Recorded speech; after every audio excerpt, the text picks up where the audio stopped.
प्रणाम सभी को। आइए आज गीता की अध्याय 18 और श्लोक 35 से शुरू करते हैं।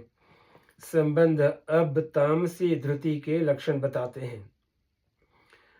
यया स्वप्न भय शोक विषाद मदमेव च न विमुंचलंती दुर्मेधा धृति सा पार्थ तामसी।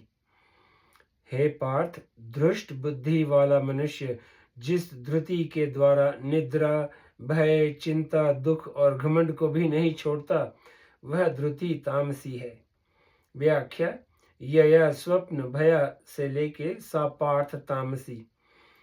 तामसी धारण शक्ति के द्वारा मनुष्य ज्यादा निद्रा, बाहर और भीतर का भय, चिंता, दुख और घमंड इनका त्याग नहीं करता, प्रत्युत इन सब में रचा पचा रहता है।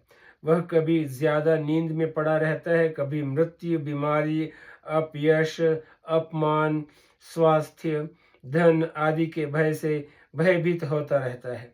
कभी शोक चिंता में डूबा रहता है, कभी दुख में मग्न रहता है और कभी अनुकूल पदार्थों के मिलने से घमंड में चूर रहता है। निद्रा, भय, शोक आदि के सिवाय प्रमाद, अभिमान, दंभ, द्वेष, ईर्ष्या आदि दुर्गुणों को तथा हिंसा, दूसरों का अपकार करना, उनको कष्ट देना, उनके धन का किसी तरह से अपहरण करना आदि दुराचारों को भी एव च पदों से मान लेना चाहिए। इस प्रकार निद्रा, भय आदि को और दुर्गुण दुराचारों को पकड़े रहने वाली अर्थात उनको न छोड़ने वाली धृति तामसी होती है।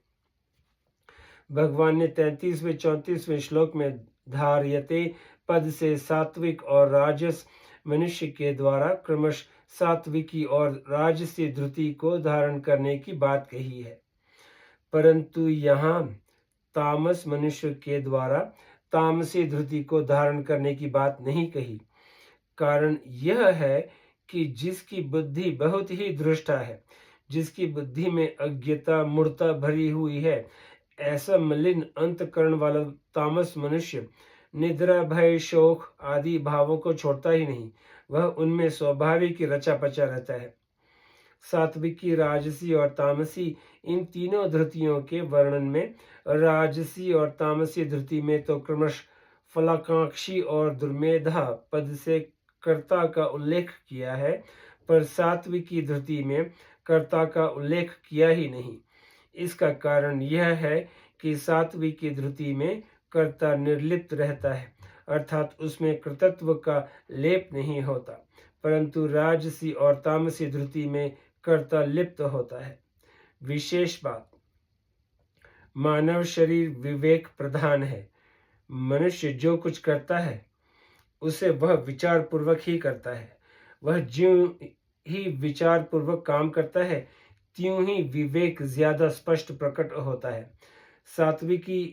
सात्विक मनुष्य की धृति मतलब धारण शक्ति में यह विवेक साफ साफ प्रकट होता है कि मुझे तो केवल परमात्मा की तरफ ही चलना है। राजसी मनुष्य की धृति में संसार के पदार्थों और भोगों में राग की प्रधानता होने के कारण विवेक वैसा स्पष्ट नहीं होता। फिर वह इस लोक में सुख, आराम, मान, आदर मिले और परलोक में अच्छी गति मिले, भोग मिले, इस विषय में विवेक काम करता है और आचरण भी मर्यादा के अनुसार ही होता है। परंतु तामस मनुष्य की धृति में केवल विवेक बिल्कुल ही दब जाता है। तामस भावों में उसकी इतनी दृढ़ता हो जाती है कि उसे उन भावों को धारण करने की आवश्यकता ही नहीं रहती। वह तो निद्रा, भय आदि तामस भावों में ही रचा पचा रहता है। पारमार्थिक मार्ग में क्रिया इतना काम नहीं करती जितना अपना उद्देश्य काम करता है। स्थूल क्रिया की प्रधानता स्थूल शरीर में, चिंतन की प्रधानता सूक्ष्म शरीर में और स्थिरता की प्रधानता कारण शरीर में होती है। यह सब क्रिया ही है। क्रिया तो शरीरों में होती है, पर मेरे को तो केवल पारमार्थिक मार्ग पर ही चलना है, ऐसा उद्देश्य या लक्ष्य स्वयं चेतन स्वरूप में ही रहता है। स्वयं में जैसा लक्ष्य होता है उसके अनुसार स्वतः क्रियाएं होती हैं। जो चीज स्वयं में रहती है वह कभी बदलती नहीं। उस लक्ष्य की दृढ़ता के लिए सात्विकी बुद्धि की आवश्यकता है और बुद्धि के निश्चय को अटल रखने के लिए सात्विकी धृति की आवश्यकता है। इसीलिए यहाँ 33वें 35वें श्लोक तक कुल 6 श्लोकों में 6 बार पार्थ संबोधन का प्रयोग करके भगवान साधक मात्र के प्रतिनिधि अर्जुन को चेताते हैं कि प्रथानंदन, लौकिक वस्तुओं और व्यक्तियों के लिए चिंता न करके तुम अपने लक्ष्य को दृढ़ता से धारण किए रहो। अपने में कभी भी राजस तामस भाव न आने पाए, इसके लिए निरंतर सजग रहो। संबंध। मनुष्य की कर्मों में प्रवृत्ति सुख के लोभ से ही होती है, अर्थात सुख कर्म संग्रह में हेतु है। अतः आगे के 4 श्लोकों में सुख के भेद बताते हैं। ये श्लोक 36 और 37। सुख त्विदानीं त्रिविंध शृणु में भरत शर्भ अभ्यास शास्त्र मते यत्र दुखांत च निगच्छति। और श्लोक 37, यतत दग्ने विषमीव परिणाम में मृतोपमम् तत् सुख सात्विक प्रोक्त मात्म बुद्धि प्रसादजम।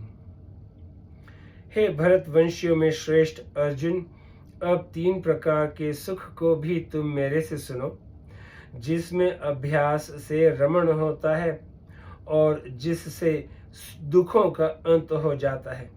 ऐसा वह परमात्मा विषयक बुद्धि की प्रसन्नता से पैदा होने वाला जो सुख आरंभ में विष की तरह और परिणाम में अमृत की तरह होता है, वह सुख सात्विक कहा गया है। व्याख्या। भरत शर्भ, इस संबोधन को देने में भगवान का भाव यह है कि भरतवंशियों में श्रेष्ठ अर्जुन, तुम राजस तामस सुखों में लुब्ध मोहित होने वाले नहीं हो, क्योंकि तुम्हारे लिए राजस और तामस सुख पर विजय करना कोई बड़ी बात नहीं है। तुमने राजस सुख पर विजय भी कर ली है, क्योंकि स्वर्ग की उर्वशी जैसी सुंदरी अप्सरा को भी तुमने ठुकरा दिया है। इसी प्रकार तुमने तामस सुख पर भी विजय कर ली है, क्योंकि प्राणी मात्र के लिए आवश्यक जो निद्रा का तामस सुख है, उसको तुमने जीत लिया है। इसी से तुम्हारा नाम गुणाकेश हुआ है। सुख तु इदानीम। ज्ञान, कर्म, कर्ता, बुद्धि और धृति के 3 भेद बताने के बाद यहाँ तु पद का प्रयोग करके भगवान कहते हैं कि सुख भी 3 तरह का होता है। इसमें एक विशेष ध्यान देने की बात है कि आज पारमार्थिक मार्ग पर चलने वाले जितने भी साधक हैं, उन साधकों की ऊंची स्थिति न होने में अथवा उनको परमात्मा तत्व का अनुभव न होने में अगर कोई विघ्न बाधा है तो वह है सुख की इच्छा। सात्विक सुख भी आसक्ति के कारण बंधन कारक हो जाता है। तात्पर्य है कि अगर साधन जन्य ध्यान और एकाग्रता का सुख भी लिया जाए तो वह भी बंधन कारक हो जाता है। इतना ही नहीं, अगर समाधि का सुख भी लिया जाए तो वह भी परमात्मा तत्व की प्राप्ति में बाधक हो जाता है। सुख संगेन बंधाती। गीता। इस विषय में कोई कहे कि परमात्मा तत्व का सुख आ जाए तो क्या उस सुख को भी हम न लें? वास्तव में परमात्मा तत्व का सुख लिया नहीं जाता, प्रत्युत उस अक्षय सुख का स्वतः अनुभव होता है। गीता। साधन जन्य सुख का भोग न करने से वह अक्षय सुख स्वतः स्वाभाविक प्राप्त हो जाता है। उस अक्षय सुख की तरफ विशेष ख्याल कराने के लिए भगवान यहाँ तु पद का प्रयोग करते हैं।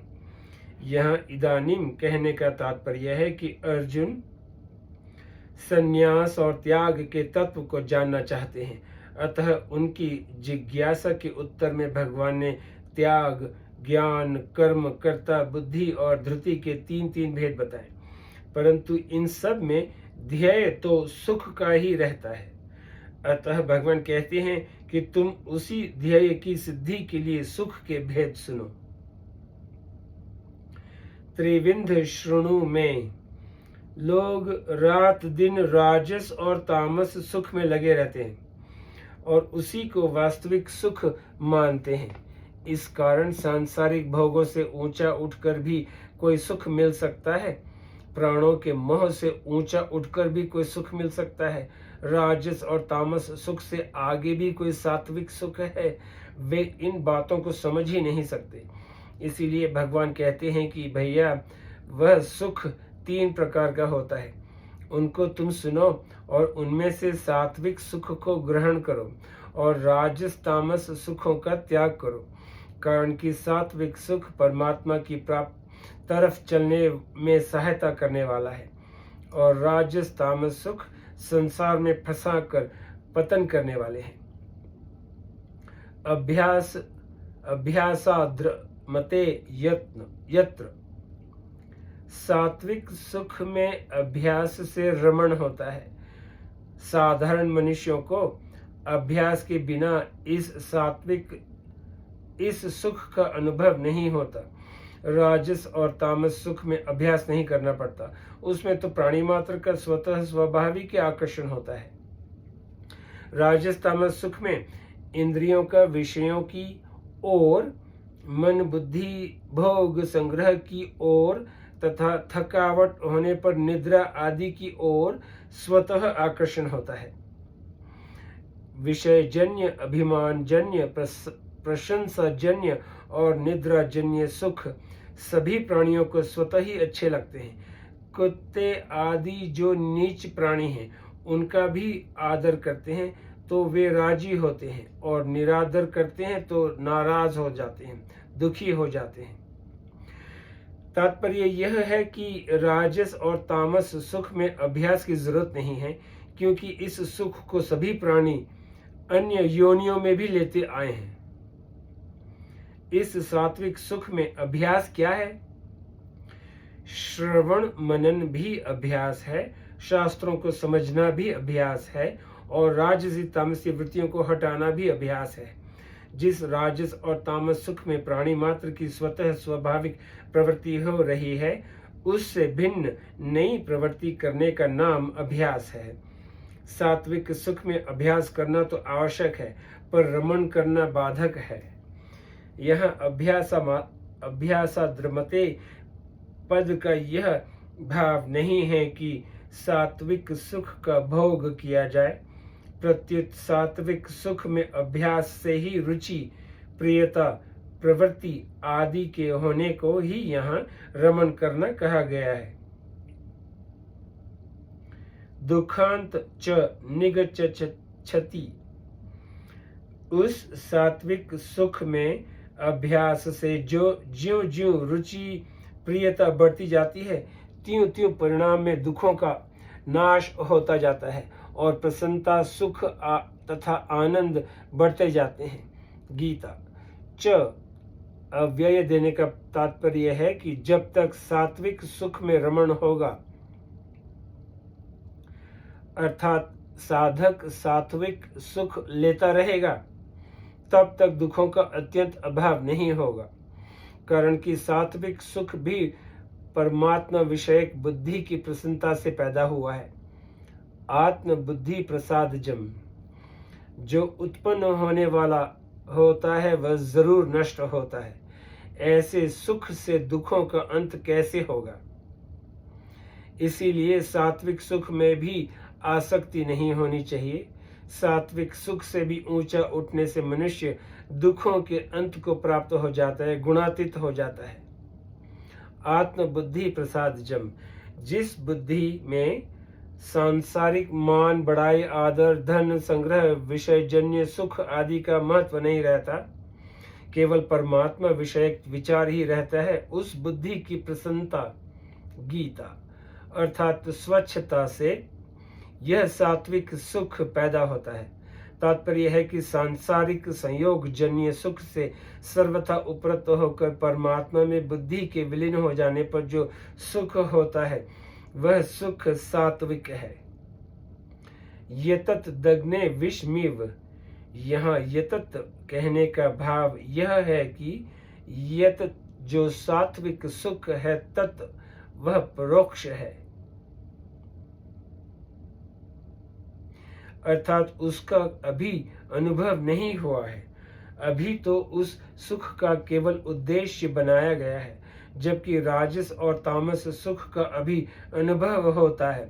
इसीलिए अनुभव जन्य राजस और तामस सुख का त्याग करने में कठिनता आती है, और लक्ष्य रूप में जो सात्विक सुख है उसकी प्राप्ति के लिए किया हुआ रसहीन परिश्रम अभ्यास आरंभ में जहर की तरह लगता है। अग्ने विषमीव, तात्पर्य यह है कि अनुभव जन्य राजस और तामस सुख का तो त्याग कर दिया और लक्ष्य वाला सात्विक सुख मिला नहीं, उसका रस अभी मिला नहीं, इसीलिए वह सात्विक सुख आरंभ में जहर की तरह प्रतीत होता है।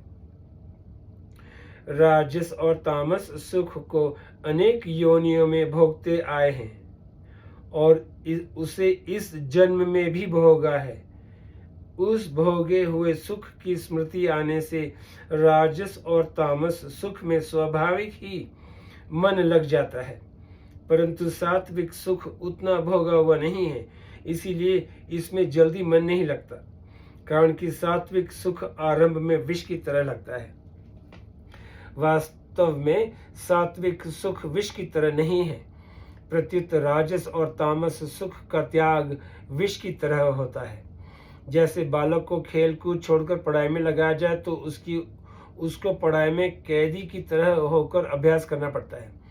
पढ़ाई में मन नहीं लगता तथा इधर उधर उछंगलता खेलता कूद छूट जाता है तो उसको पढ़ाई विष की तरह मालूम देती है, परंतु वही बालक पढ़ता रहे और एक दो परीक्षाओं में पास हो जाए तो उसका पढ़ाई में मन लग जाता है, अर्थात उसको पढ़ाई अच्छी लगने लगती है।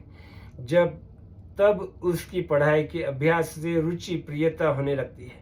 वास्तव में देखा जाए तो सात्विक सुख आरंभ में विष की तरह उन्हीं लोगों के लिए होता है जिनका राजस और तामस सुख में राग है, परंतु जिनको सांसारिक भोगों से स्वाभाविक वैराग्य है, जिनकी पारमार्थिक शास्त्र अध्ययन सत्संग कथा कीर्तन साधन भजन आदि में स्वाभाविक रुचि है और जिनके ज्ञान कर्म बुद्धि और धृति सात्विक है, उन साधकों को यह सात्विक सुख आरंभ से ही अमृत की तरह आनंद देने वाला होता है।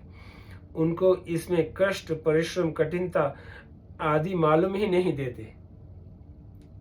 परिणाम में मृतोत्पम साधन करने से साधक में सत्व गुण आता है। सत्व गुण के आने पर इंद्रियों और अंतकरण में स्वच्छता निर्मलता ज्ञान की दीप्ति शांति निर्विकारता आदि सद्भाव सद्गुण प्रकट हो जाते हैं। इन सद्गुणों का प्रकट होना ही सात्विक सुख का परिणाम में अमृत की तरह होना है। इसका उपभोग न करने से अर्थात इसमें रस न लेने से वास्तविक अक्षय सुख की प्राप्ति हो जाती है। गीता। परिणाम में सात्विक सुख राजस और तामस सुख से ऊंचा उठकर जड़ता से संबंध विच्छेद करा देता है और इसमें आसक्ति न होने से अंत में परमात्मा की प्राप्ति करा देता है। इसीलिए यह परिणाम में अमृत की तरह है। तत् सुख